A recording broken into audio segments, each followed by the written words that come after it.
are Mongo from Dying Slaughterhouse Records, and you're watching the Joker Joker TV! Yeah!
Welcome to Joker Joker TV. Woo, I don't see us on the, on the monitor here.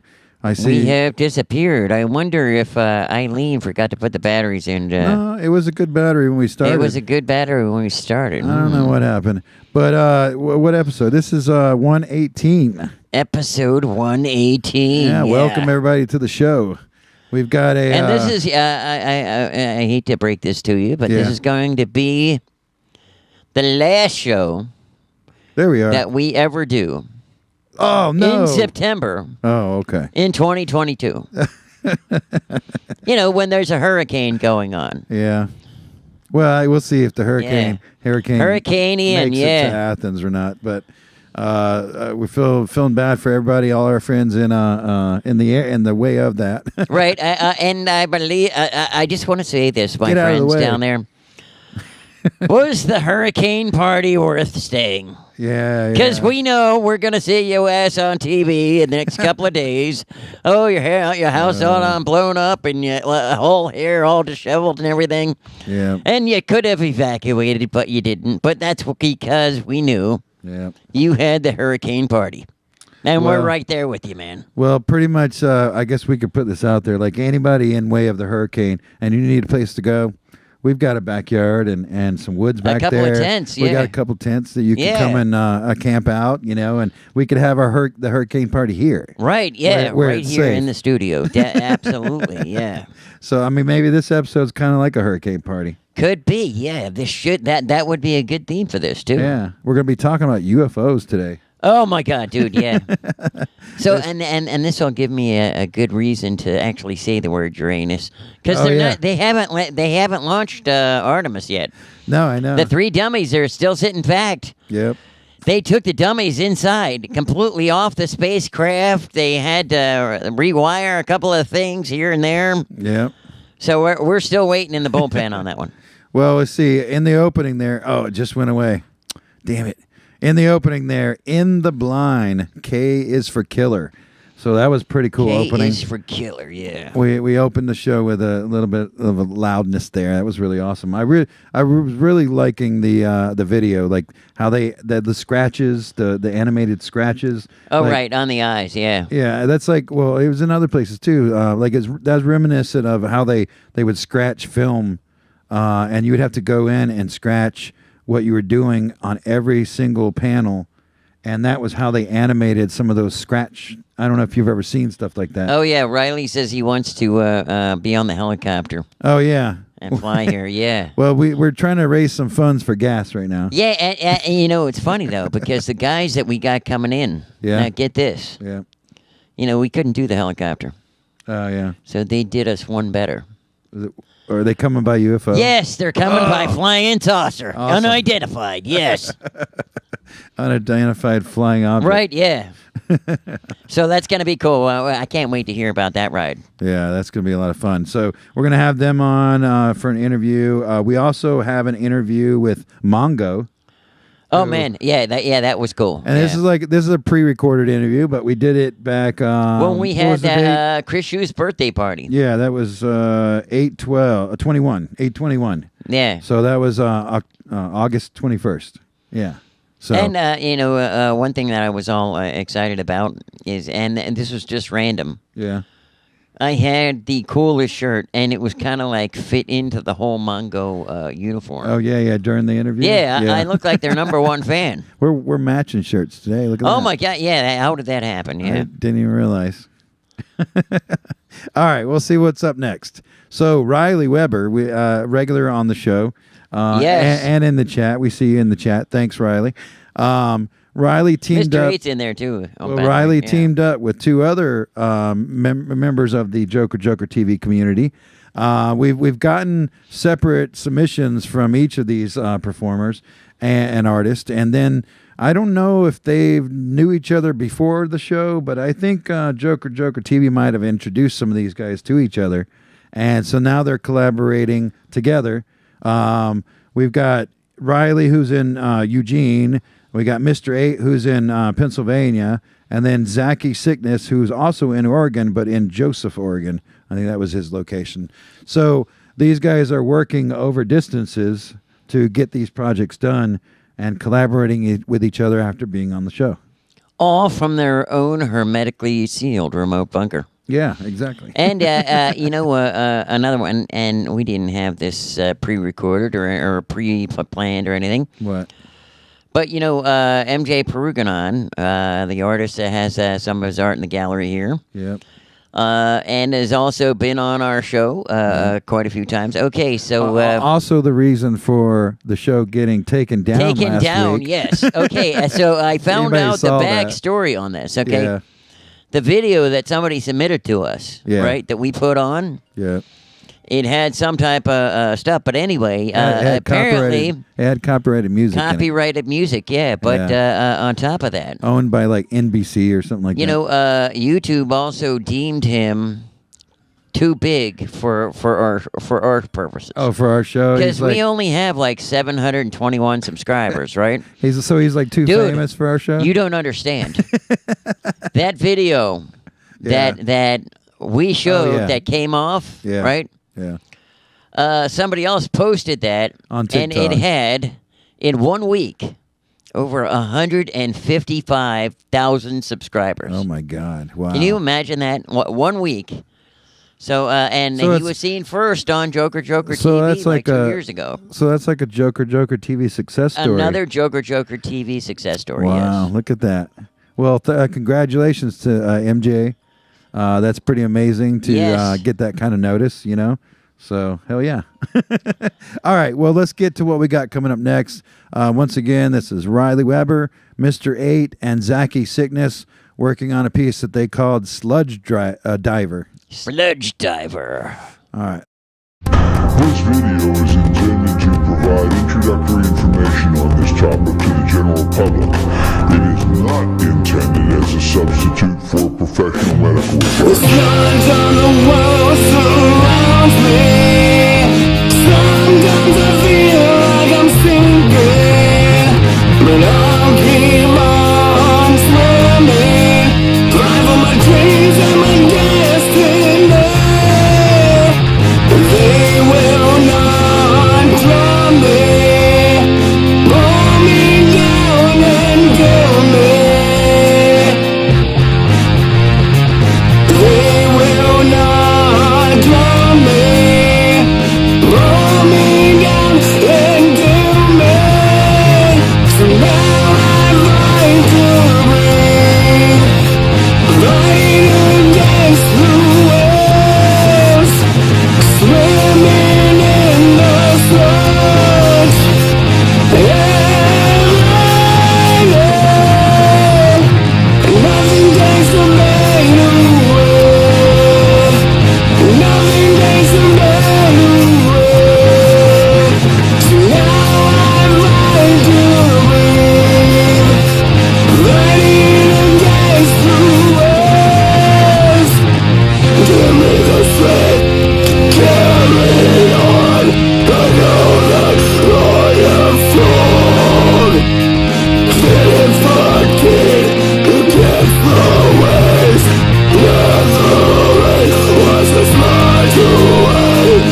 Marty, shh, you'll scare the fish. But we're missing... Relax, my VHS home video recorder is taping it right now.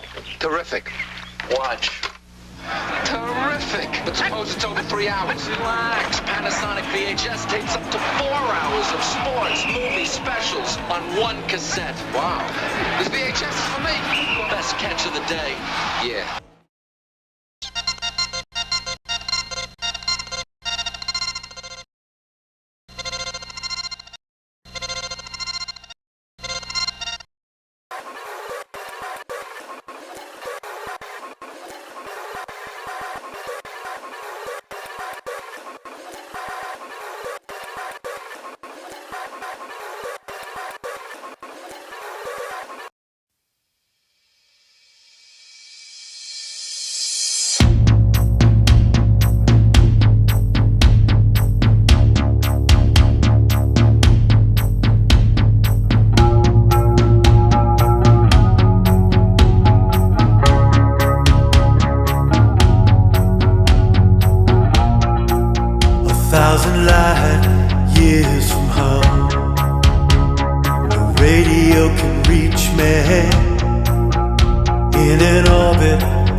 can never go back home.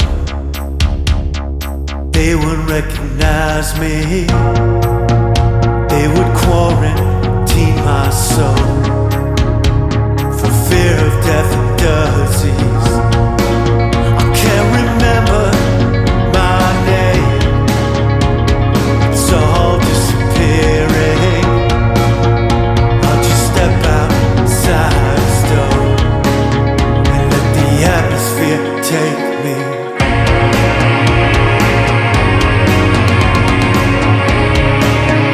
Let the atmosphere take me.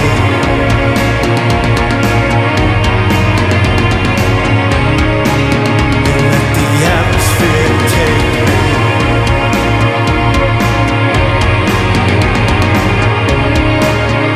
Let the atmosphere take me.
talk to him and see. All right. Yeah. All right. So there was a little bit of I don't know if you noticed, but there was a little bit of weirdness with that video. Maybe you didn't notice, and I shouldn't even mention it, but yeah, it was. Well, yeah. Okay, but it like you did. sorry, I did tell you. Well, sorry, Mutant Beatniks. I was trying to tell everybody. Nobody ever listens to me. Yeah. He told you we couldn't afford the helicopter. They sent the UFO. Okay, so Yeah. one of them he got here. The other guy he's still getting off the other one. Yeah. They're gonna be here shortly. Yeah. But Oh, yeah. there goes the helicopter. It's going to pick up the other guy. Yeah. So and we'll be bringing them in a little while. Yeah. But dude, that was what Mutant EC Beatniks. at midnight. Well, that was Mutant Beatniks. That last one there is called Landscape. Okay. And yeah. Just so you know, like the video was messing up for some reason. I don't know why. It's kind of the same format as all the other videos we're playing. So I'm not sure what was going on there. But I might have to talk to Mutant Beatniks and see like what it was that was kind of causing that. Maybe what they do differently. I don't know. But maybe we'll get a chance to play something else by them coming up soon. So, we've got a lot of stuff from Mutant Beatniks. But before that, what was it? The Sea at Midnight? The Sea at Midnight, yes. So they're out of Los Angeles, California.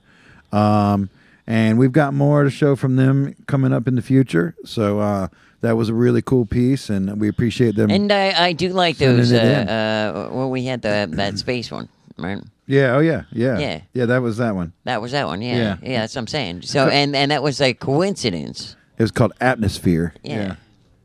That we actually have somebody that knows stuff about the alien stuff. Are they all here? Is it time to start? Yes, I just heard the Is thing. it time to just, talk about hear UFOs? That whirling sound is taking off. So the UFO bringing them in. Oh, there it goes. I hear it. All right. Well, let's see if they're here in the studio, ready to go or not. Are you guys ready? I think we're ready. All right. Let's bring it in.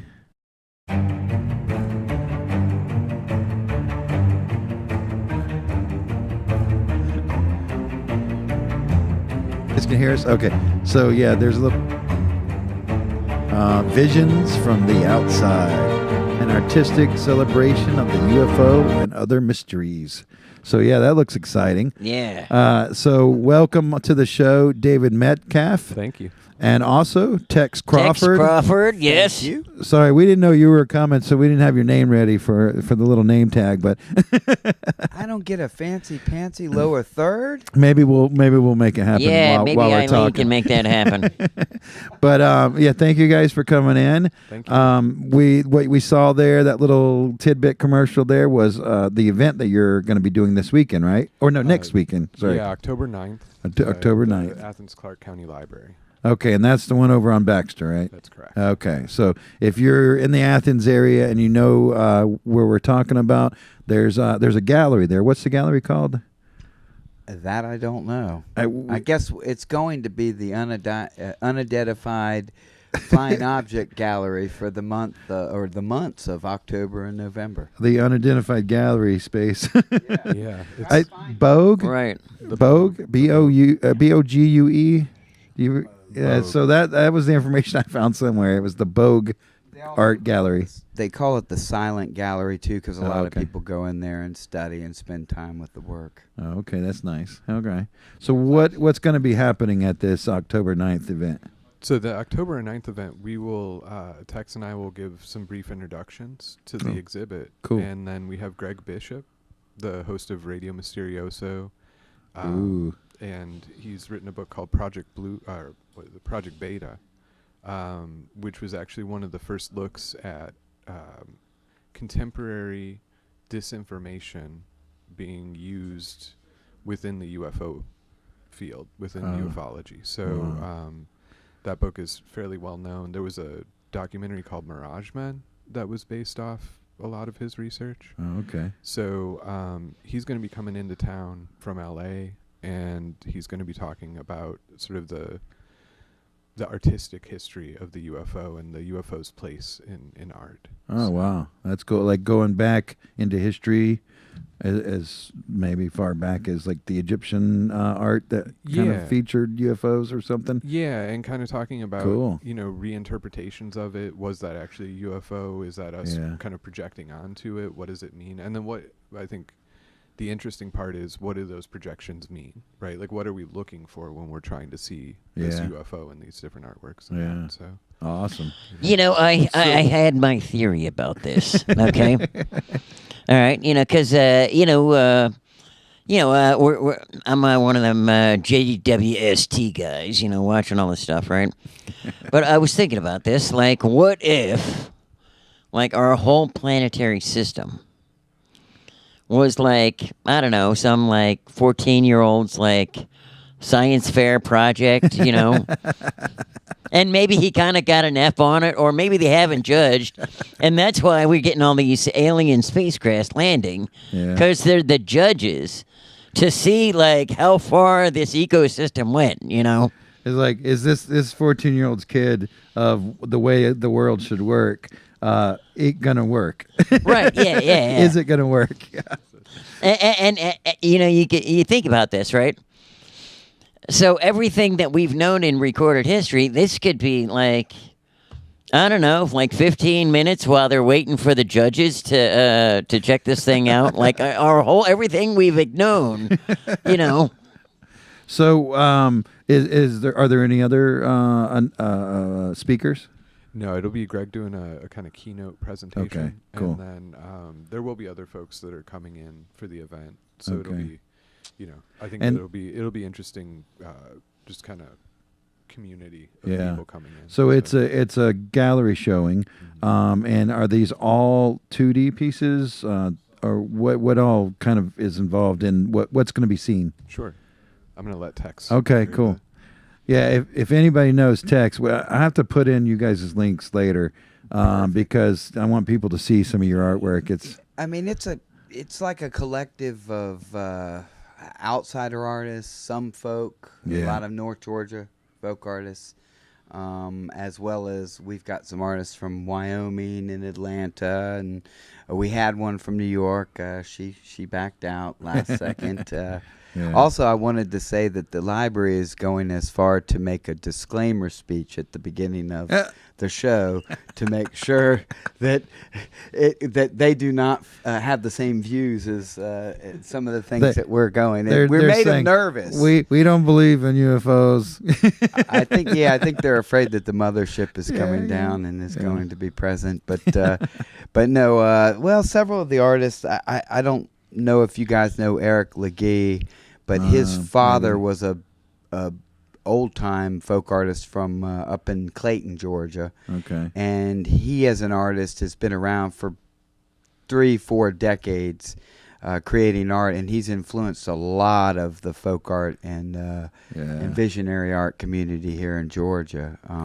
Chubb included. A lot of those people we got our start going up and hanging out at their three-legged Museum of Wonder up there. And if I would say, if you guys haven't been up there, you should probably go. And as long as you go any day of the week after 1 o'clock, he'll be there. Oh. And he's got a great collection of all kinds of art. But he had never painted UFOs before. Okay. And he did several pieces for the show. So, awesome. Okay. Steve Sweetser's another one that did welding sculpture out of found things, spoons, and it's like a big. I wish we had given them the picture of that they put up. The head moves. Well, I tell you what, maybe by next week we can put like a little slideshow together and show it, because the event's next week after next week's show, so we can mention that next week on the show or something. Well, and originally we had set this up before the pandemic, and it was going to be like a 50-something piece show. And then at the last second, they kind of reduced it down to a piece, an artist. So it'll be it'll be a great show. We're Yeah. excited about it. It's not the magnificent show that we're shooting for in the future. Yeah. I think, and that's not. It's a great show. Hell yeah. The art looks wonderful. I'm excited about the presentation. So that Greg's is doing. next time about time machines then? It could be. I mean, it really could be because I think some of these Yeah, UFOs are time machines. Yeah, Once you go- exactly. once you Maybe. Well, and that was originally we had thought that it would be more than UFOs. That Oh, we would okay. do kind of like an all around just sort of Mysteries. mysteries and anomalies in Nice. that. And then as the pandemic progressed and everything, and as we got to the point where we're at now, it was like, let's focus this down Yeah. into one theme, you know. But I mean, there's the Athens Ghost Walk. Oh yeah. I mean, that's fantastic. Yeah. You know, and I really wanted him to come in and be part of the show, but I wanted to talk with the Athens Ghost people at some point because you know that school bus that I have outside. yeah. I wanted to do a murder bus tour. Oh yeah, you could. Yeah, yeah. You know? I mean, that would. Yeah, that's Like all the places where the most horrible murders that happened in town are. Because up there on Oglethorpe. yeah, exactly, exactly. That got me thinking of the idea. Yeah. Anyways, start out at Joker. Yeah, and yeah, go yeah. to the Yeah. murder tour. yeah. Yeah. I don't know if anybody's gotten murdered here yet, but There's always. I mean, right? Yeah. You have time. You have time. So, how long have you guys though been doing what you guys do? You mean art? Yeah. Oh God, I've done art all my life. I don't think that I've really started pursuing it as selling stuff to live off of. yeah. And for the last 16 years, I think. I was a musician before that, so I grew up playing punk rock music in Atlanta, Oh, yeah. the Metroplex, Oh, man. a lot of those places as a kid, and then I moved to Athens in '91. So There might be some ghost over at the Metroplex. Well, there probably is, since several homeless people died Yeah. in that fire. Yeah.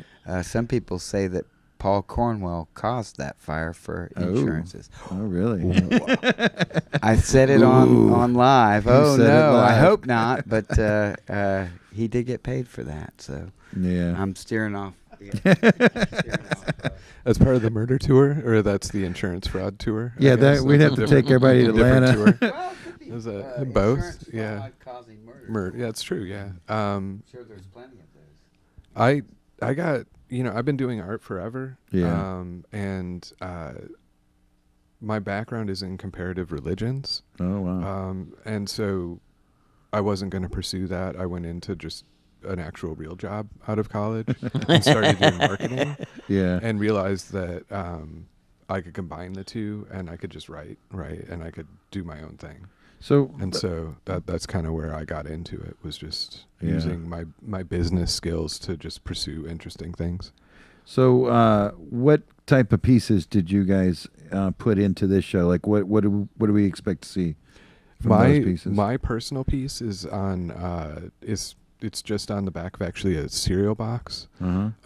I have some friends who are they run an art school in Haiti, in Port-au-Prince, called New Vision Art. Yeah, they're awesome. Yeah, and they've really inspired me just to use what you have. Yeah. I mean, these artists in Haiti are creating these amazing pieces on cardboard. Wow. And they're just these beautiful reflections of sort of their interpretation of the Haitian traditions of like Vodun and that kind of thing. Wow. So drawing from that, I was, I sort of just did a cereal box piece. Wow. And my piece is sort of I guess more of an illustration, like painted illustration, looking at the myth and reality of the UFO. Do you paint with acrylic or oil? Yeah, I do acrylic. Acrylic, Yeah, okay, yeah. I'm like, go to Walmart, Yeah. like Yeah. let's get the Well, get the use what dollar. you can get and use what you got. Yeah, exactly. Well, like Sharpie marker and Yeah. the acrylics from Walmart. So Yeah. Now, Tex, you have a very interesting, very like your shirt is your art, right? Oh yeah. Yeah. Okay. Awesome. And you quite a bit feature UFOs and aliens and weird creatures in your art, like regularly, right? Yeah. A lot of. I mean, it's kind of like a subconscious thing in that how about this? I was doing metal art for a number of years. I started to get sick of it. Yeah. In the meantime, my grandfather died. My brother recovered these sketchbooks from when I was younger and sent them to me. And they were filled with these things back then that I called doodle glyphs. Oh, you wow. know? Yeah, doodle glyphs. That's like a perfect term for it. That's it. And that's so I looked at them and I was like, you know, I'm a cover band of my childhood self, I guess is the best way of saying it. And I fell into combining the two. And the piece I did for the show was just it's an assemblage. It's like using an old flywheel out of a truck I had and a rotor off of a motorcycle to look like the planets. And I painted an old Volkswagen hubcap with spaceships, all different types of spaceships. Nice. And and it's called Unidentified Aerial Phenomenon. Unidentified aerial phenomenon. Boy, you're all you know. And I've done this for a while now, and it helps me with my bipolarism. Yeah, you know? there you go. Now, how has the pandemic affected your ability to create your art? Well, we talked about that a little bit because the event itself got put off because of the pandemic. Yes. But like, you know, how did it affect your ability? Yeah. Yeah, it was interesting because we had actually a friend of mine, Diana Pasulka, wrote this book, American Cosmic, which she'd been writing. I think she started doing the research for it in 2011, and what she was researching was. It would basically turn out to be a lot of what was behind, to a certain extent, the New York Times piece that came out at the end of 2017, which said, hey, the U.S. government's been looking at UFOs. Yeah. So she had been kind of like on the sidelines of that. And I got to know her in 2016, and she'd sort of re-sparked my interest in the UFO topic. And so when Tex and I were talking about it, it was like right after her book came out. And so we were like on fire from the New York Times doing it. Then her book comes out and there was a big push, and there still is a big push in academia and the research community to start looking at this stuff. But then the pandemic hit. And it just really both Tex and I have pieces in an art show that was supposed to happen in Europe. That's how we met. Yeah, that's how we met. We had a guy contacted me to buy some of my UFO sketches and that, and I said, hey, there's a guy, Tex Crawford, who does UFO art. You should check him out too.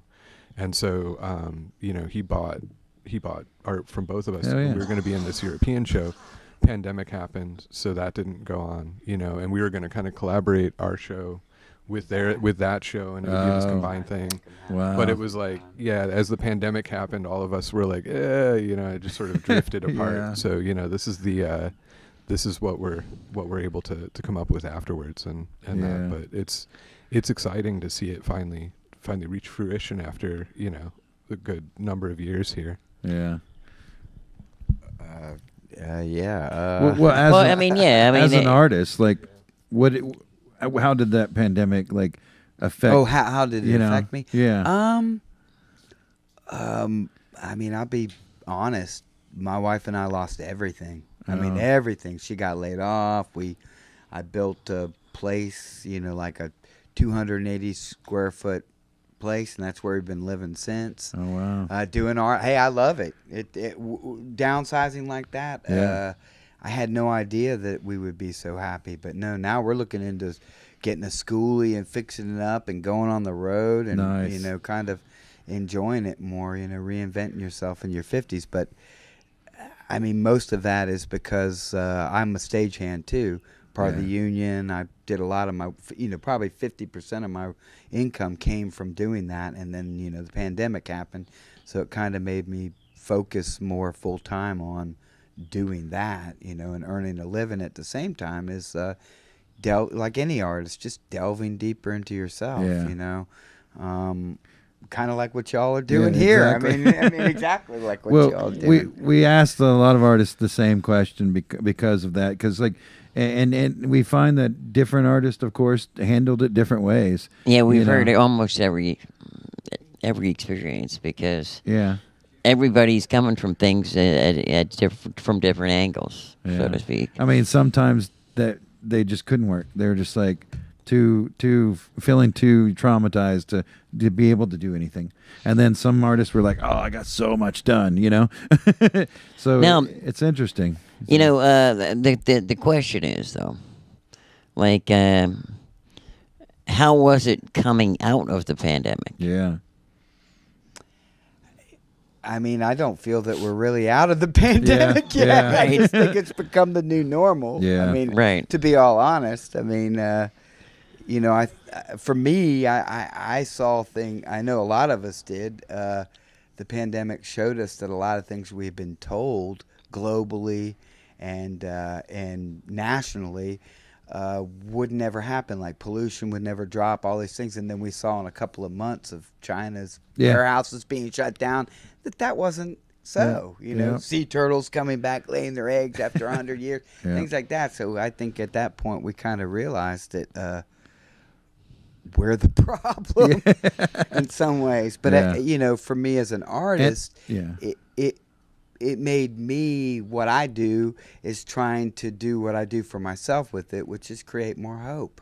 Yeah. You know, try to have some hope. I mean, I'm more cynical than most inside, but on the outside, I think that's important. Yeah. I think that was the one thing that was left in Pandora's box to you know, weather the storm, hope. Yeah. So for me, that's what I do. You know, One of the money's things, good, but how you were talking about, you know, downsizing, you were forced to downsize. Okay. But that was something that when coming in the pandemic that I saw was going to happen to a lot of people, you know, and I am of the thought that downsizing and having less and you know, working with what you got, you know, not really having these luxuries that everybody is used to, because I've been homeless. You know, me too. Exactly. Me too, yeah. Same here. The same as Rick. So it's kind of a shared experience. We've talked about this. Being in that place at some point in your life, you start to realize, oh, I don't really need all that stuff. You know, and like you said, yes, we are the problem. You know, and you know, if more people could realize you don't really need all that stuff to live a happy life. I mean, it's an illusion. Yeah. And a lot of the time, I believe that it keeps people in a constant state of fight or flight. I mean, to be a consumer, I think that's what they try to do. I don't want to take over the program, but No, you're I mean, right. I really do feel that way. Yeah. I do think that they're getting good at it too. Yeah. And they're getting good at turning people on one another on any one opinion. Yeah. They can divide, you know, game theory. They can make it all just kind of split up and and that's why we need things like Joker, where we all have a voice in as artists and as you know, commenting on the society. I mean, you strengthen the community through programs like this. Yeah. I mean, ultimately. And that, I think that a lot of what I do is digitally based, you know, so doing writing and research, and if I do presentations, it's easier for me to be in a room and just film it, you know, as opposed to actually flying somewhere or doing that. Yeah. So it showed me the value of things like Joker, where it's a media space that goes out to the community that kind of hosts that conversation and provides that sort of hub, you know, because when the pandemic hit, if you didn't have that, like if you weren't plugged in and able to communicate, like people started feeling really trapped. Yeah. You know, and I knew it was going to get bad because I have friends in Italy who were, you know, that I was talking to, and when it hit Italy, I was like, this is surely going to come here. Yeah. Like, you know, and so that was, I think, really the lesson for me was how close you can become with people through the media spaces that we sort of create, if you create it communally, you know, if it's not just trying to manipulate people and sell stuff to people, but actually create a conversation and do that, you know. Yeah. Well, you know, the whole show is going to be about alien stuff, right? So, aliens you know, are all and about I know you were kind of telling me about a alien story Oh, yeah, in that's Athens, right. and I'm going to let you tell that in a minute because That's right. I'm very intrigued about that. But okay, so the big question I have, you know, like everything all the way up until like 3 months ago, I had you on the, you know, plausibility of an alien landing, right? Okay, but okay, so you know, you got what's his face, you know, out in Texas, you know, the one that was buying Twitter. Yeah, he's shooting off them the Skynet thing for the Starlink. the Starlink, yeah. Well, like a bazooka. Like he shoots them things up once a month, and he's like laying out like 3,000 of them things, right? Like, which, by the way, we're really like as Joker, we're really hoping that we get Starlink soon, Right? Yeah. because we want to take the show on the road, and we need that internet. But it is kind of weird that that's happening, and these UFO sightings, Right, too. but now we got the James Webb Space Telescope, which Yep. is this giant eye, like in the sky, that can basically see Earth anytime it wants to, right? So, how are we gonna get by that to get these aliens to, be doing some more anal probing? More interaction with them. Right? Yeah, I How mean, are they gonna like get past the with them defenses? being totally unnoticed as they're coming through our galaxy. Well, I think that one probably people like Elon Musk would just monetize it, right? Like you Yeah. want to see when it's coming in, and then you can sell that experience. Yeah. Like to That would be cool. I mean, that's the it's interesting because that's actually there's a term called fast walkers, and it's a term that was used in the military intelligence for ostensibly unknown objects that were moving too quickly at a weird flight trajectory coming into the atmosphere. Yeah. And they had the satellites up that were watching for nuclear blasts during the Cold War, right? Or nuclear experiments or whatever. Yeah. And they would catch these things. Oh. And so there actually is part of the move right now in the government where they're sort of trying to coordinate all this is find a way to use all the satellites that we have Yeah. to take that data, because the data was just getting scrubbed because it's an unknown and it's not hurting anything and it doesn't fit the profile of what you're looking for, so that stuff gets pushed to the side. But what they're trying to do is pull that in and gather that data, so the aliens won't have much chance of getting in without being seen and cataloged. Yeah. Right, unless they're coming in through the pyramids or something. That would be kind of cool, right? Come in from the inside, Yeah. Yeah, they're inside the Earth. Yeah, well,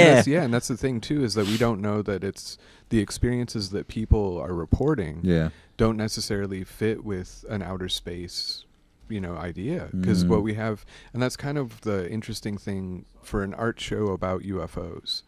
All the artists are reflecting on this kind of cultural idea we have of what a UFO is and presenting it in their artwork in a personal way. But is that a UFO, right? Like, what is the thing that people see up in the sky? Or some people have encounters with stuff, orbs that they see in their yard, and that then they see, something that looks like a structured craft. It's really interesting. It becomes, when you start to look at it, it becomes much weirder than even, aliens would be a simple answer to it. It would be a Right. comfortable. We'd be like, oh, great, it's just something from off planet. And you know what they say it's- about the simplest answer? That's usually the one that's true. Yeah, Right. Yeah, so we can hope, that it would be. Otherwise, it's something much weirder. Yeah. And Yeah. Because, that was also the thing I was so worried about. Like, I like the whole idea that, like, every so often you get somebody that was like, oh, my God, you're not going to believe what happened to me, right? But, I'm thinking to myself, all of a sudden now we got that giant camera there watching, and they say, yeah, it's looking. How the hell do they know it what we're looking at happened like 2 trillion years ago? I mean, Yeah. So you mentioned something about an Athens experience. Yeah, what was that about? Let's hear about this. Yeah, so years ago when we were initially planning this, I really wanted to do kind of like a dig through the news archives to see what did Athens have. Yeah. Right? Like, what were the experiences that Athens had? And it turns out that there's There's a couple Project Blue Book files. Project Blue Book was a sort of the government monitoring UFOs during the 60s and late 50s. Yeah, explaining it away essentially, but it was the Air Force's attempt to be like, "Hey, we've got this thing that lots Weather of people balloons. are talking about." Yeah, weather balloons, swamp gas. Yeah. You know, so there's a Project Blue Book files on some incidents in Athens that people had seen things, but the one that really struck me as being the most, there's 2 humanoid encounters that kind of go into the literature, right? Like the UFO literature for Athens. One of which happened around Halloween. So it's a question of maybe, maybe not, right? Yeah. The other one, though, was in September, and it was in 1973 off of 29. Yeah, 29 on Danielsville Road, in between Danielsville and Athens. A guy named Paul Brown was driving into Athens, and he said that a craft landed in front of him, and a humanoid got out, right? So like something that looked like a person stepped out of this thing. He reported that he pulled a gun on it, right? He reached into his glove compartment, got a gun, took a pot shot at a warning shot at the humanoid. The humanoid gets back into its craft, which I think was a white egg-shaped sort of was craft. like, fuck this, I'm out of here. Like, no more Georgia, right? Like, I'm out. This is I'm done. So like, and left. The police reported that there were skid marks, like the guy had stopped quickly. Now, wait. sign When of you an say accident. skid marks, are you talking about on the road or in the Uranus? guy's pants? That part was unremarked. You know, it could be both. Yeah, it could probably be both. You know, I mean, but he did have the gun, so who knows? He might have been he might have been a tough guy. He could have taken the aliens.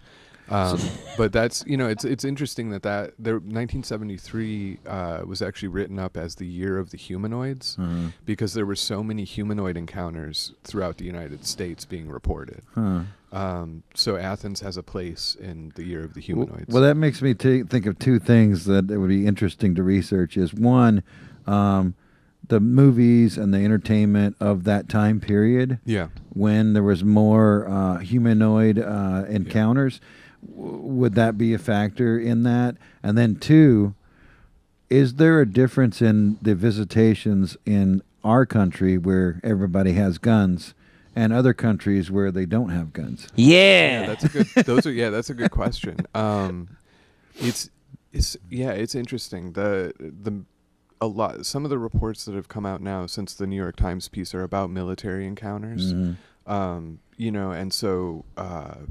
Yeah, guns or no guns, you still may have an encounter. It's not gonna protect you from the whatever it is. Maybe the guns don't scare them. Yeah, but, the guns don't seem to. To just go, you guys are like really stupid, but that doesn't affect us. Yeah, we're Man, fine. okay, so, and I was thinking about this. Okay, well, what if the guy just stopped for directions? Yeah, Do you know where Waffle House is? I'm supposed to be meeting with some friends over there. Yeah. This guy could have had an amazing experience. I know. But yeah, Right, yeah.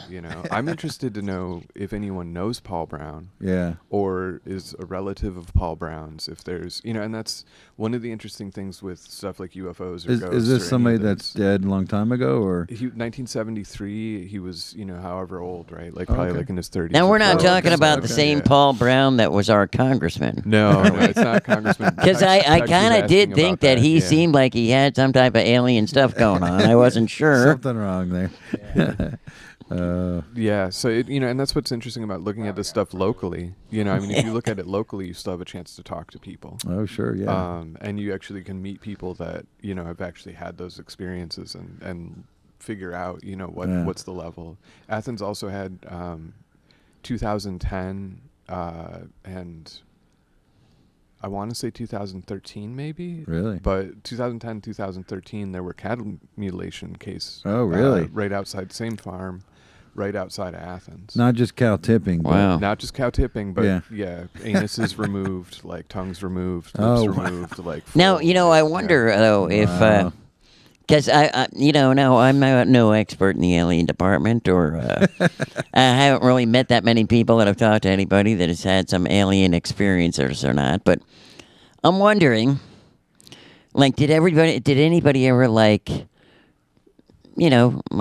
check into the emergency room when they have like part of their leg missing.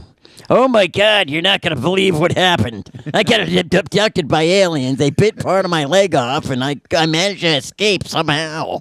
No bite mark. Well, that's not necessarily true. There's scoop marks was another case in Athens, which I mentioned. You mentioned that earlier. Yeah, there was a guy that was reporting waking up with scoop marks, which is actually a common thing. So maybe that's a bite What mark. is scoop marks? It's when you have like a scoop removed from your skin and it's healed the next morning, right? So like you go to sleep, your skin's fine. You wake up and you've got like an indentation cut out of your skin, but it's healed. Wow. Yeah. Wow. And there have been cases with radiation burns, and again, we don't know what these things, when we say UFO, it's like a broad category of experiences, but radiation burns, blindness, there's been psychotic breaks after an experience where the person starts feeling like they're prophesying and end up, it's not necessarily true, but they go into this, sort of state of belief, and it seems to be triggered by encountering whatever this is, and it could be a number of different things, know. So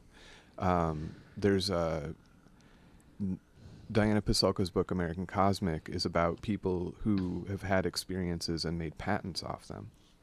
So they have what they feel is a communication. What do you mean make patents off of it? They feel like they have a communication with a non-human intelligence, and that non-human intelligence gives them visions or ideas, and then they're able to create medical technology and that with it. Or they're able to do something like remote viewing, which is the military psychic program to be able to ostensibly have precognition or see like far seeing, right? Astral projection kind of thing. They're able to take a technique like that and then gain the idea of the technology, bring it back, and then produce it. And what's interesting, and this is what Diana's research is about, is that she came into it as a tenured professor, meeting people that were at high levels in the research community that were saying this stuff in private, and she was like, this is something I need to look into as a religious studies person. These people have this, what would be in religious studies a belief that they had this encounter, and then and kind of even a spiritual encounter, like things that were recorded in the past as angels, like. Well, and that's what's interesting, is that especially in the South, you find, and in the South, but also into South America and wherever there's a semblance of religion still left in the culture, you know, you have this really interesting mix of people blending their religious beliefs with their experiences. And so that plays out in different ways. There's a experiencer up in North Carolina, Chris Bledsoe, who's currently one of the most researched experiencers.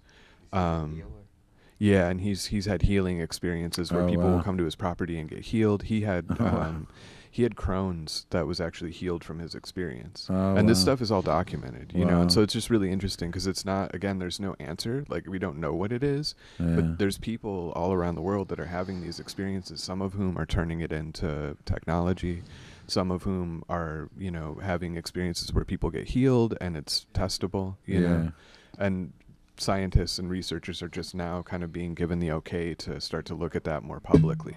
So, Well, let's talk about who's going to be in the show before we get out of this. But I wanted you guys to mention the other artists that are going to be there. If a little description of what you're going to see from them maybe is nice. Like 7 or 16 of them. Oh, okay, now, so, okay, I mean, I okay. could go down the whole list, but you think I should just touch on a couple of them? Yeah, touch on a couple of them would be great. Like I said, Eric Legee, he's in it.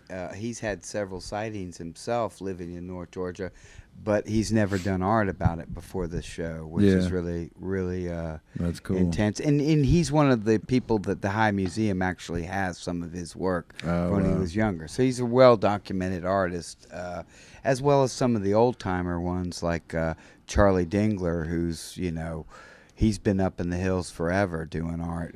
Mainly he's known for whirly gigs and stuff now as he's battling cancer. So he's making he's making headway with that. Yeah. Steve Sweetser, who's a local retired metal worker, union guy, who's he's done several community pieces. The bugs that are everywhere, or the that's Doug Makehamson, who's really good. I've been wondering who that was. But there's a big tree that turns. He used a industrial washer out of the building in Chase when they were renovating it, and he made like a 35-foot tree that turns with the wind. You know, it's giant, out of pipes and all kinds of stuff. You have to go by and see that. That's amazing. Oh, sorry. Go ahead. Yeah. No, I was going to ask another question. Go ahead with that. No, anyway, in this one he's created.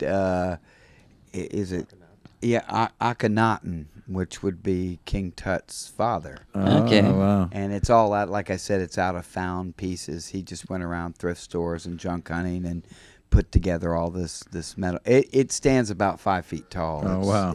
You could pose by it. So these aren't all like 2D pieces. These are most of them are. Most of them are. Okay. Most of them are, and again, we wanted it to be a lot bigger of a show. Yeah, but it's a good.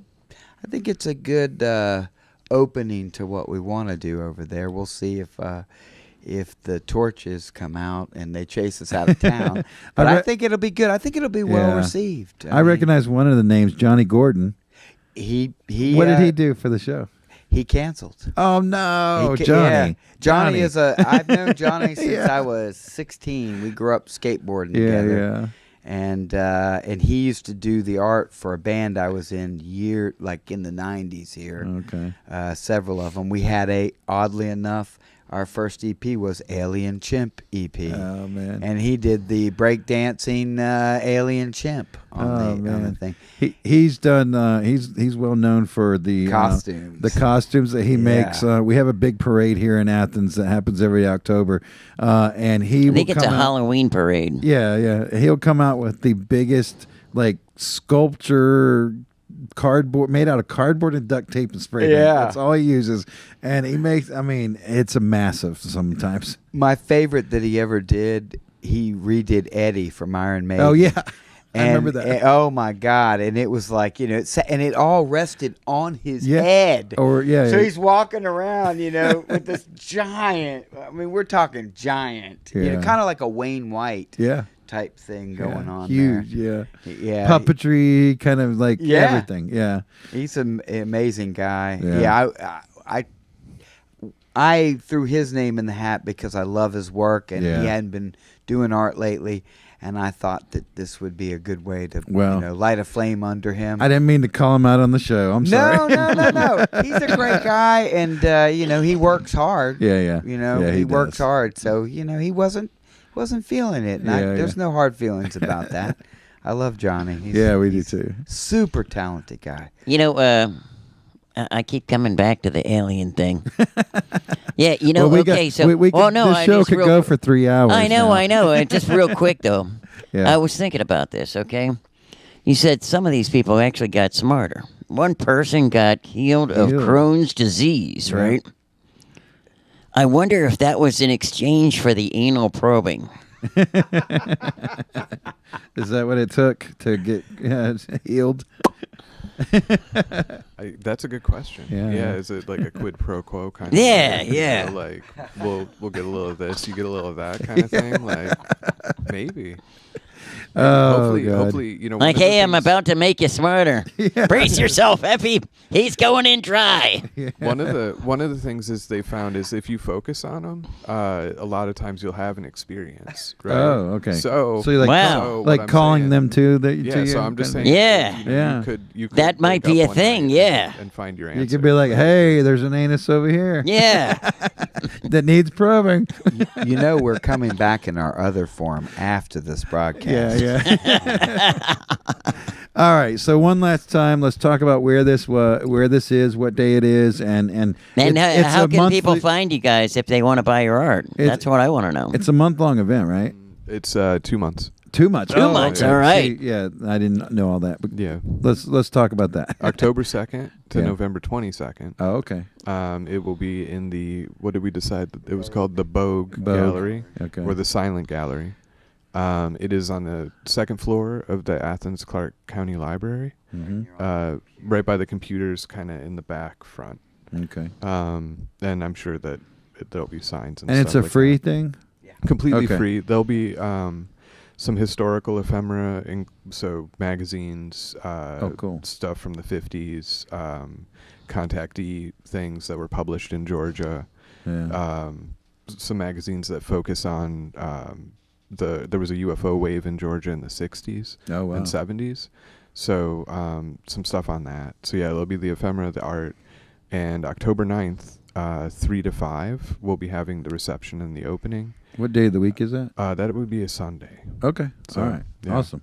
Right after church. A little after church, after your brunch or If you whatever. do can that sort of come. thing. Yeah, you can come to, Yeah. Hey, I want to try to make that. So yeah. Yeah, we would love. Yeah, please do. Yeah, we would love to have you guys. Yeah, I don't know what else to say. Yeah. All right. Well, how do people find your art? Yeah, exactly. If they want to buy it. Instagram, I Instagram. guess, or you can. And then what do they look up? Just text Crawford? Tex _S _Crawford. Tex _S _Crawford. Yeah, middle name Steve. Middle name Steve. That's it, yeah. So or TexCrawfordsCreations.com. TexCrawfordsCreations.com. And did you, David? Did you have a specific website that you wanted to mention or anything? DavidMetcalfe.wordpress.com. Okay. DavidMetcalfe.wordpress.com. Yep, and that would link to all my various Cool. medias and that. So. Okay. Well, thank you guys so much again. We for really being on the enjoyed it. show. Yeah, thank you. Yeah, it turned into sort of like one of those, mystery shows. Yeah, podcasts, exactly, yeah. It's like, ooh, this was nice. We brought the coast to coast. Yeah, exactly. So we got some more stuff that we're going to be moving on to. But thanks again, and we'd like to have you back anytime you got something going on like that. Thank you so much. Okay. All right. All right. Let's go ahead and move on to the.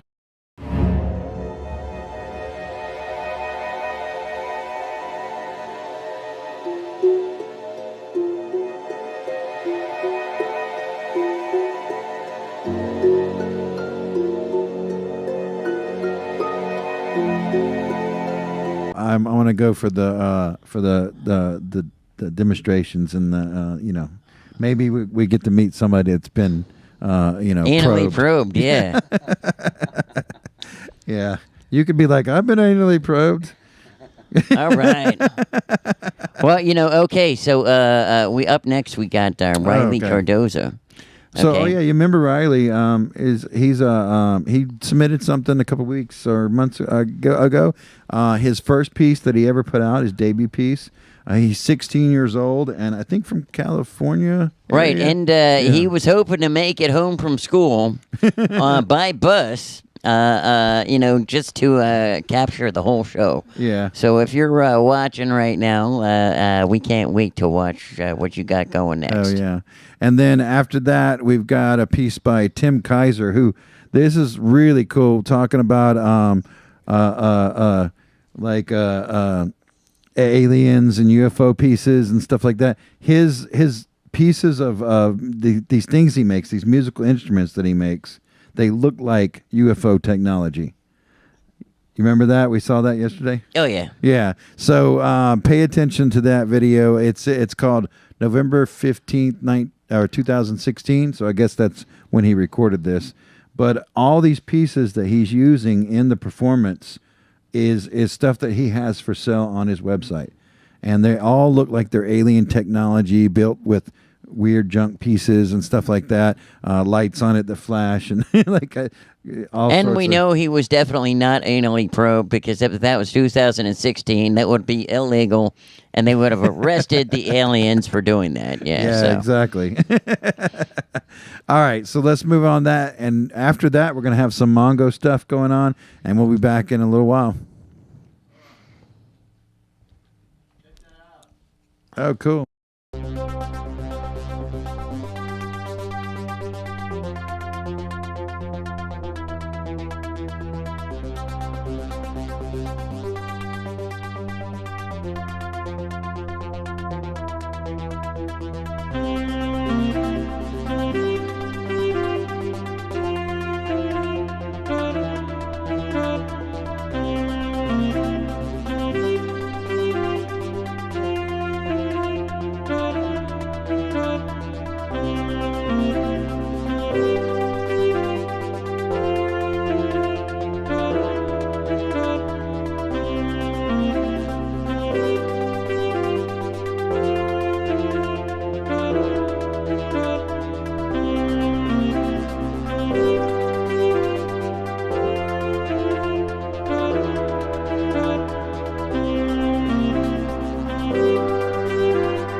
Is that green thing on fire?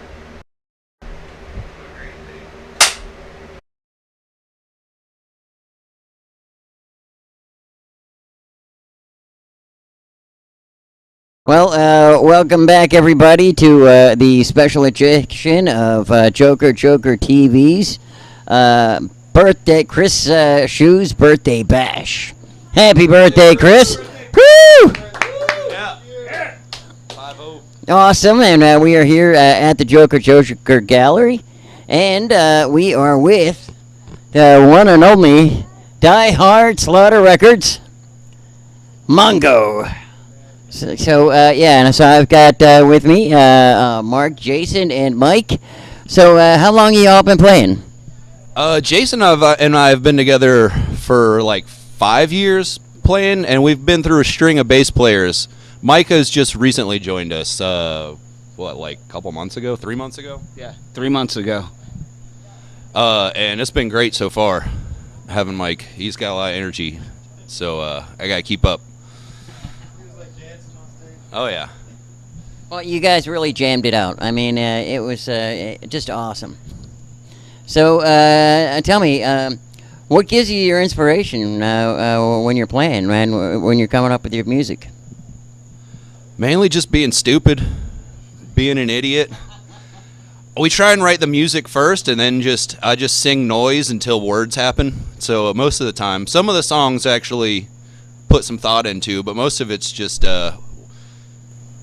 whatever comes out of my subconscious. Just evil, ugly, stupid shit. Yeah. Ridiculous shit. Where do I get my inspiration from? Well, I follow these two, and I'm rather a feral person, so I fit right in. Mike has definitely brought a level of enthusiasm to Mongo that we were searching for a while. And having Mike in the band, it's really started to gel, and we're happy to have him, as you can tell. I will say, coming from a city with Greg King and Brandon Green and people like that writing songs, it was like, we're not going to do better than them, so let's go the other direction and just make it as stupid as we possibly can. Yeah. And here's what we got. Ridiculous. Just being ridiculous, trying to have fun, trying to make people smile and, move their hips a little bit, maybe laugh, whatever. It's a lot of fun doing this with these guys. It's hard for me to find a home musically, but like visually and like conceptually, I love this is like my musical home right now. These guys are awesome. I was so glad to join them, Yeah, likewise. Yeah, definitely. Yeah.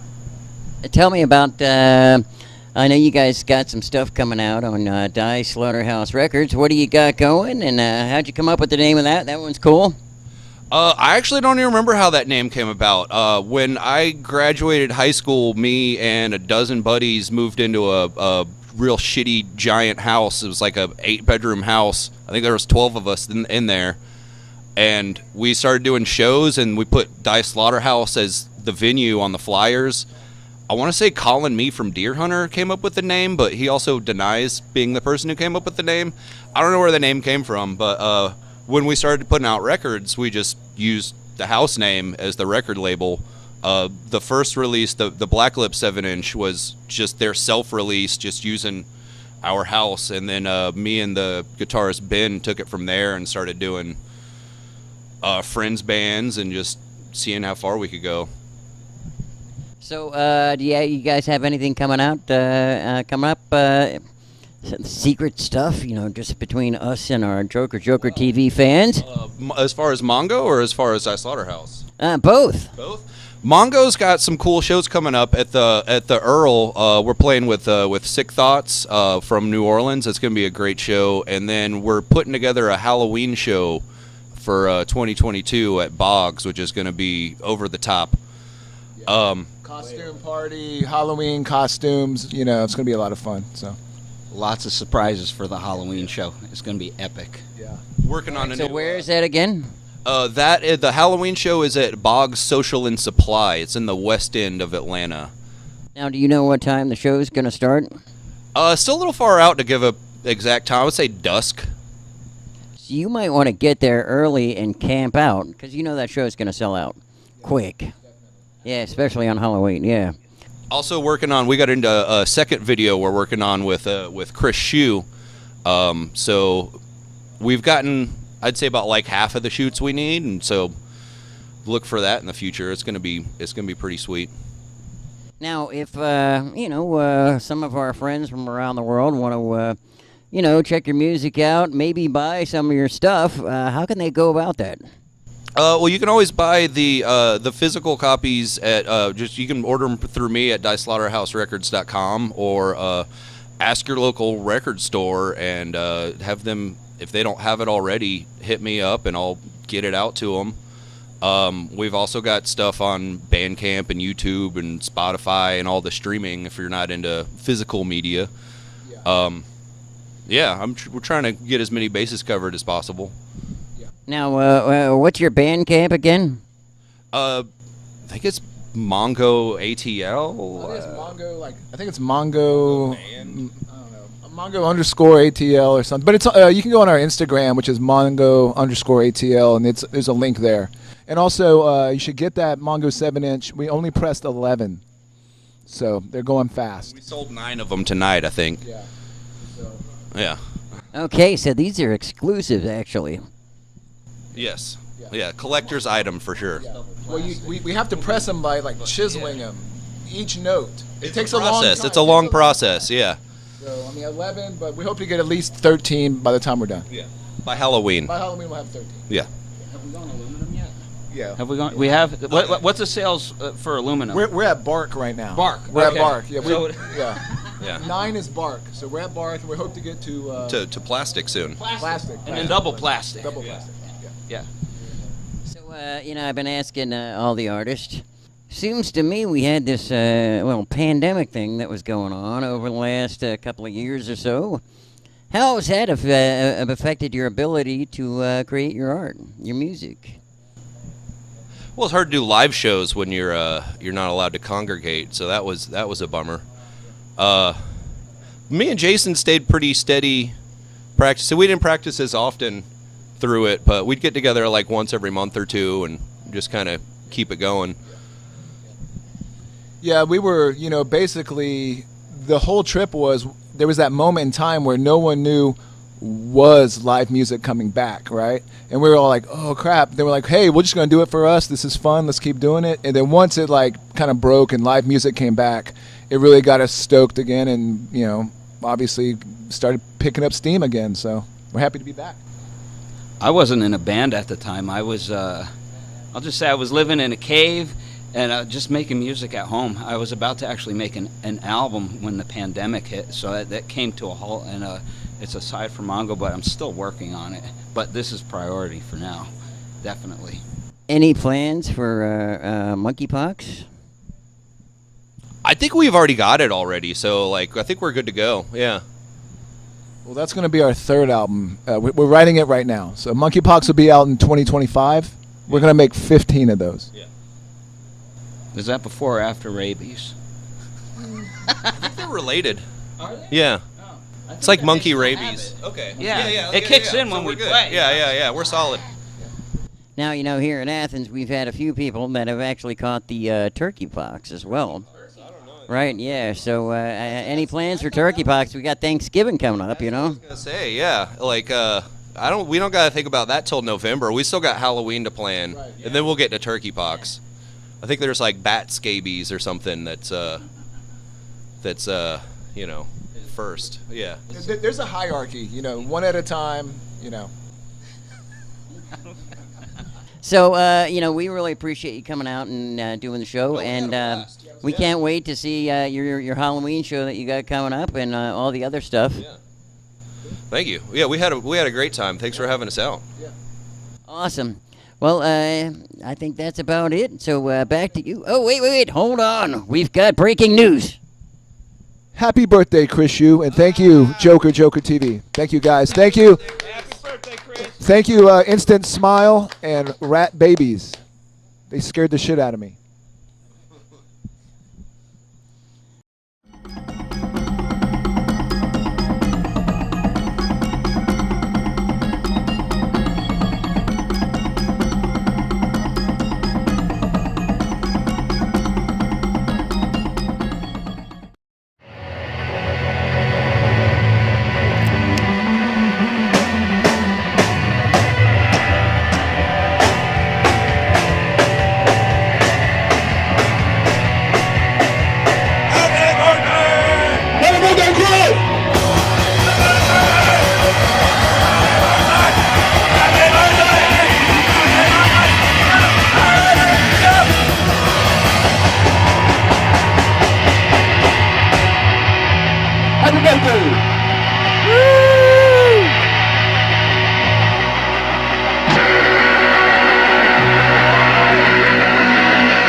Mongo!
Thank you, everybody.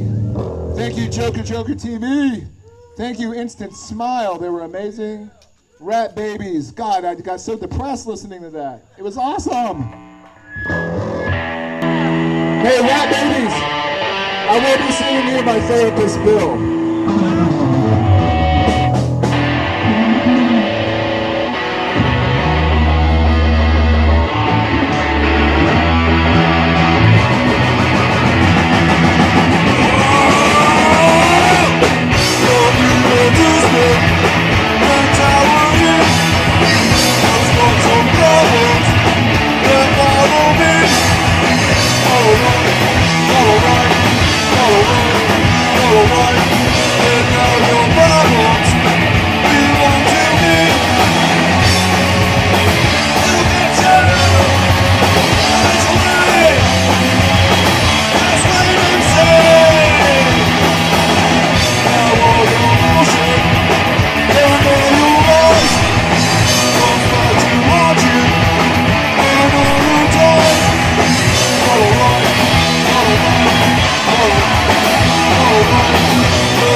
One more. This one goes out to Chris Shu on his birthday.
Your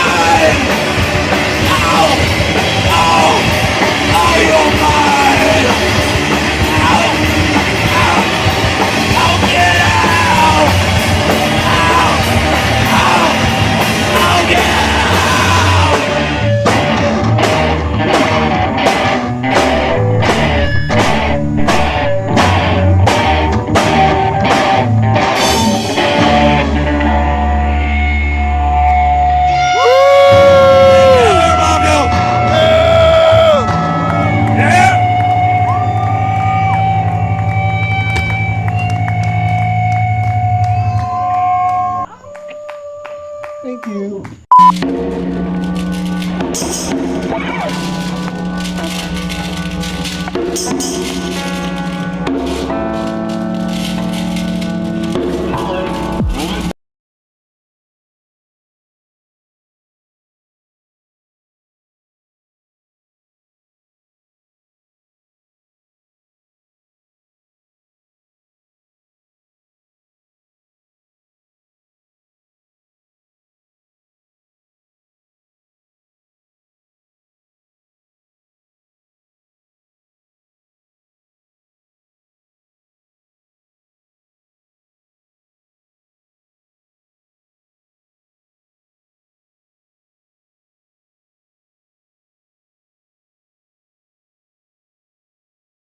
Yeah, you got to hit the.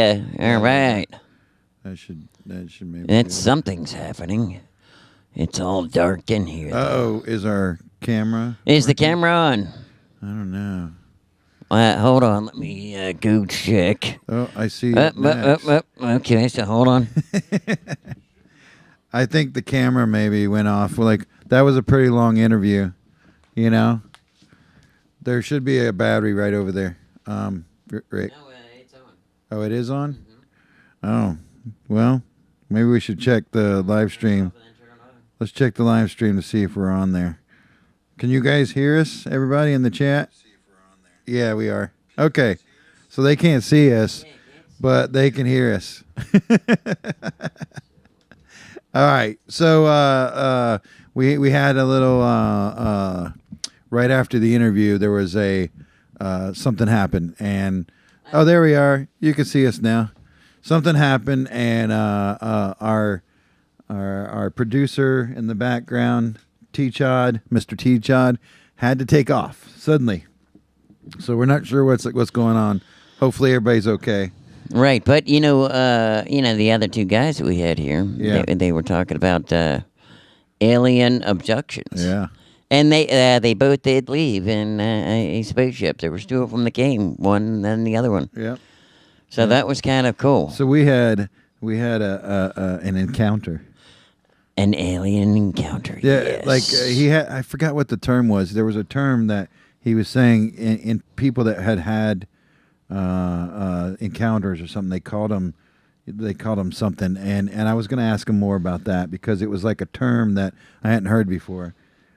Yes. Used in that way. Anyways, I'll have to look back at the show after we're done and see what he called it. But anyway, so yes. So what you saw there at the end was Mongo. That was Mongo, yes. Yep. And Mongo, okay. So we did have people ask, and I do apologize with the XXX that we have on there. But contrary to popular opinion, Mongo is actually, all three of them are from Earth. Yeah. In fact, I think they're like from under the earth. They're like cave people. Yeah, like cave guys, you know. So, yeah. That was cool. Yeah, dude, yeah. And it was funny. They were talking about chiseling out their CDs, you know, like it takes time to make those CDs that they put out. Oh, yeah. One at a time, yeah. You should have seen them with the grinding stone. Yeah. So, also, if you dig Mongo, like they have a whole record label called Die Slaughterhouse Records. Die Slaughterhouse Records. And I got the wrong glasses. Or is it Recordings? I can't see. Yeah, you got you need your show glasses. Now you can see. Now I can see. So they put out 7 inches. Man, I should have grabbed. Now I wonder if they put out 7, but they tell everybody it's 9. Maybe, I don't know. But they have quite a collection. I now have quite a collection because I told them, I said I want one of everything, and they loaded me up. So Heck yeah! It costs some money, of course. Like I paid them for what I got, but right. But it's a pretty cool collection, man. I'm telling you, some really cool bands from Die Slaughterhouse Records. So you guys like dig into that, and if you have a record player, buy some of those 7 inches because they're limited edition. Right. Yeah. And there's some really cool, like Atlanta, and I'm not sure where all the bands are from. They're all from Atlanta, but the Atlanta area. But they jam it out, and they got some really good stuff. Yeah. Okay, so we're pretty much that's most of our presentation for the right, show. Yeah, we just have the announcements now. Yeah, we got some announcements of upcoming shows. Let's go ahead and bring up that first one, the VHS. I'm getting a message from T.Chodd that he's saying, sorry to leave you hanging. Oh, yeah. Alien abduction. So we have two VHS Fest coming up October 15th. Yeah, two images for this one. There's another one on there, too. But this, there's the other one. Is. So this is, I got to turn my fingers right. Yeah, put them this together. One, that's that's in our front yard. Yes. You saw that coming in, right? Yes. Yeah, so that's like I made a big sign that we put up in the front yard, so everybody passing by the studio can see. Right. Then, yeah. Exactly. So we're still seeking vendors. I think the deadline on that's coming up soon. I forget the exact date, but we have an online form that you just fill out using Google Forms, and if you follow the link on that flyer there, which I think I also have that link in the description of this video. So just follow that link to JOKERJOKERtv.com /Athens VHS Fest. So that's www. Of course, the JOKERJOKERtv.com. Yep. And then you got the / Athens VHS FEST. Yeah. Well, I said dash, but you want to get technical about it. Hyphen, yeah. You're right. Oh, yeah, I guess hyphen dash, yeah. You're right. Yeah. So, and we've got a couple people that signed up for this thing that are pretty cool. I'm really and the performers that are performing, I think we're announcing it that next week. So we're having a meeting about it this Sunday. We got a special meeting that we're going to be meeting and kind of going over the final draft of who's going to be there, what performers are going to be there, and what vendors are going to be there. So it's getting pretty exciting. I can't wait to tell everybody. Nice. But that'll be next week. All right. You know, you don't have flyers for the ones I was going to tell you about. Which? Oh, okay. Okay, you want to get to those first? Yeah, because they're before the VHS Fest. Yeah. Okay, so this Saturday, assuming that it doesn't get rained out, I'll be at some barbecue fest.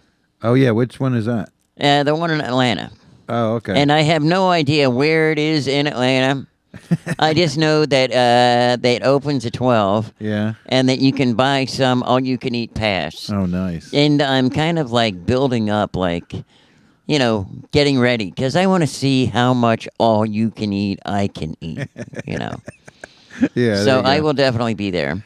And then the other one that is coming up, the one while you'll be at the Alien Spacecraft Convention. Yeah, yeah. Okay, I will be at the Pride Fest in Atlanta. Oh, yeah. And on the 9th, we are going to have the biggest parade that Atlanta has ever seen for Pride. That's what I hear. 2022. Yeah, I hear it's the biggest ever. Right, in 2022, yes. That's going to be awesome. So, and considering that the one we had in Atlanta, in Athens here, Athens, Georgia, USA, Yeah.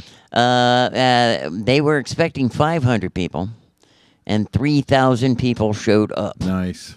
So, Atlanta, they always have thousands and thousands and thousands of people, yeah. televised and everything. So Oh, yeah. That's going to be great. I'll be there. That'll be the 9th, and then the next week we got VHS Fest. Yeah, maybe you can find us a flyer by next week. We can show everybody. Yes, definitely. Yeah. All right, let's pull up the next flyer. Excuse me. It's called it's the Volumes Hip Hop. Volumes Hip Hop. There you go. Talk to them. Talk to them. Poetry and hip hop. Yes. Shed's going to be there. Yeah. Dex. Twin. Yeah. Trade Life. Yeah. Jackium. Did I say that right? Or is that Jackium? I don't Jackium? know. Yakim. Oh, okay. See, I thought that was a D. Yeah, I think that's a Yakim. Yeah, maybe. If I'm Only saying it Jose. right. Yeah. Perone. Jamal. So $5 entry. That's September 30th. That's not bad. You want to get there early because they're going to sell out quick. What day of the week is that? Well, that would be September 30th? tomorrow. That's tomorrow. Yeah, so Yes. Friday. Okay. So this is Friday night, 5 p.m. 7 p.m. Or sorry, yeah, It's $5 to get in, and it's 7 p.m. down 7 at p.m. stores. So you want to get there. You could get there at 5, really. Yeah, you could. And I'm sure probably. they take your $5 there, and you could. It's drink a for coffee couple shop hours. too, so like you could drink coffee all day probably there and get there real early. Right. Yeah. You know, Bouvet's Coffee Shop. So that's over there on Barber Street here in Athens. All right, let's go on to the next one. We should have Porch Fest. This is going to be on Sunday, October 2nd. Yep, October 2nd. And this is a massive flyer, so the only way to really see it is to zoom in, but there's like so much there. So Porch Fest is this big event that they go through some of the historic parts of Athens, and they have performers performing on porches of different historic houses and stuff like that. Like I tried to apply for Joker Gallery here to be on this event, but I think they had already kind of put the event together this year before I heard about it. Right. But this is a yearly event, so maybe next year we can get on it because we're in a historic neighborhood, you know, and you know historically left out of things that are going on in town. But so maybe next year we'll get on this. But this is going to be a massive, amazing event, and there's more information on their website. It's historicathens.porchfest.com, and you can get more about where the performers are happening on which porch. That would be cool. Yeah. So I think they're going through like the Boulevard area. Okay. That's one of the areas they're going through. So you know, I think it's mostly in that neighborhood. Yeah. See, you know, I have the big porch for it on North Avenue. I know you got a historic house too. Well, our house was built in 1905. Well, there you go. Yeah, I mean, it wasn't that historic, but it's more than it's maybe not historic in the sense that something like massively historic happened there or whatever, but it's an old house. Yeah, it is definitely an old house, and it's a white house. Yeah. So it's a historic porch. But could you imagine everybody climbing up North Avenue to get to the house? Yeah, yeah. You know, with all your band equipment, having to walk up that hill. Holy Jesus. Yeah. Yeah. I had to do it the other day when my van broke down. I had to walk from the studio up that hill to get to AutoZone. Yeah. Not to plug AutoZone or anything, but like, anyways. Yeah, but that was dedication. Yeah, I had. So AutoZone, you know, you're not paying us for a commercial, but you should be appreciating our business. You live a little further down the hill though. Like it'd be nice if I had to go downhill to AutoZone. So. Right. Yeah. Exactly. Yeah. Anyways, okay, let's go to the next poster. We've got Magic Lantern. This is a spot that's in Atlanta. It's a there it is. It's a kind of a little bit of an underground place. It happens in a basement of somebody's house. These are $10 shows now. And now, this is a little bit more of an upscale crowd that you're going to be going to see at these. Yeah. Kenito Murray. Yeah. Jeremiah M. Carter. I'm not sure if he's related to Jimmy or anything. And Kelby Clark. Kelby Clark, yeah. Kelby, yeah. Kelby, yeah. And then Earth Rich and Herbs. Earth Rich Herbs, yeah. And Lucifer, Arius, and keep going. We're almost there to the part where I can see it. And Majid. Oh, yeah, here we go. We're getting close. Go to the... yeah, here we go. There you go. Mahid. No, Abraham. You had it right the first time. Majid. Majid. Yeah. Aram. I actually don't know how to say his last name. Aram. So Lucifer, Arius, and Majid. Yeah. Majid. So Aram. I'm good. I'm friends with Majid. I played a show in this basement at one point. One of my Mr. Blank performances. So it's a really cool spot. They are they love music. They love experimentation with music, and I don't know if everybody in this performance is classically trained or whatever, but a lot of these people that perform there are classically trained, and they still they do some pretty amazing stuff. So definitely worth seeing then. Yeah. So and that's going to be on October the 3rd. Magic Lantern Volume 100. Okay, when is October the 3rd? So Friday's the 30th, right? And then Saturday would be the 1st. So this might be Monday. Sunday the 2nd. Monday? Monday the 3rd. Monday, yeah. So if you got nothing to do on Monday, now you got something cool to go to. Yeah, that's Monday, yeah. Yeah. Yeah. Magic Lantern Volume 100. Cool show on a Monday. Cool show on a Monday. Okay, is that the last flyer that we had? No, the very last one we're not doing, but... Oh, yeah, there you go. That one. Yeah. So Their Sombra. This is a little 2022 tour. Yeah, this is a little Sunday, ahead of time. October 23rd. So this is a little bit off. We'll World probably famous. talk about this a couple times. But Sunday, October 23rd. Rat Baby's playing there, too. Yeah, Rat Babies. And Sacred Bull. Yeah, so Sacred Bull is, we didn't mention really the background of the show here. Once again, Josh Anderssen. Josh Anderssen, yes. Is doing live visuals behind us throughout the show. He's in Sacred Bull, and so he's going to be performing at that show, which, I'm not going to give too much away, but I hear there's going to be some pretty amazing, cool, weird visuals for that show. So, oh, yeah. Darsombra, they also do weird visuals behind them and some really cool stuff. We remember that one video they sent us. They out in the middle of the desert performing. You remember that naked, one? Yeah. No, they weren't naked. but this is gonna be a really cool show. I'm really happy that we got to play it. So go ahead and put that on your calendar for October 23rd. Be there. October 23rd, 2022. I don't even know what we're charging at the door. I don't know, man, dude. Okay, so well, it's not on the flyer. Yeah. So I mean, you could go. I mean, and we said we were going upscale, so maybe $5, $10, $20. Yeah. But if you saw it on the show, it could be $15. Maybe it'd just be like, pay what you want when you get there. Yeah, but just remember, we got an electric bill to pay. Yeah, we do have we managed to get the water bill paid. Yeah. Oh, okay. Yeah. Like So and that is thanks to our what do you call it? Our Patreon. Patreon. Yeah. That basically, if it had not been for that, we would be thirsty. So thank you yes, to our Patreon. Their name is Alone in the Woods. Alone in the Woods. So yes. So, but I mean, seriously, yeah, folks, I was joking, but I wasn't because, if you like the show, throw us a sponsorship or make a donation or be one of our patrons. In fact, that I Patreons I had a chat on our Patreon page. Yeah, I had a chance to talk to our Patreon, and they couldn't believe that they were our first patron. Right, yes. Well, and that's because we're all weirded out and we hate asking for money. Yeah, we do. Yeah. But now that we have a patron, we have to mention it because that's part of the deal. We were like, hey, if you're one of our patrons, we're going to mention you on the air and thank you. Even if you're alone in the woods. Even if you're alone in the woods, You'll still be able to hear about our Patreon. Exactly. So if you happens to be alone, you want us to shout your name out every episode. Alone in the woods. All you have to do is be a patron on our Patreon page.